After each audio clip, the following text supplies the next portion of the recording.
అమ్మ ఎంత అదృష్టం అమ్మా, నా అదృష్టం.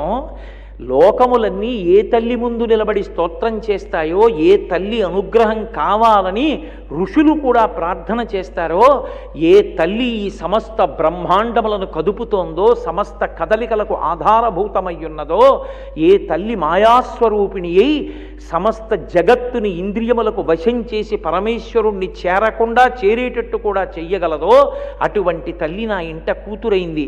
నరదేవాసుర పూజితాంఘ్రియుగళ నారాయణి శాంకరి.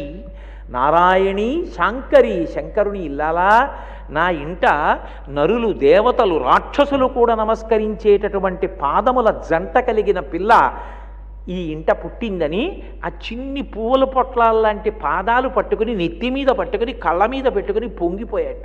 ఆమె ఎందుకు కామాక్షి కామదాయిని అవుతుంది అంటే ఆమె యందు సరస్వతీ శక్తి, లక్ష్మీ శక్తి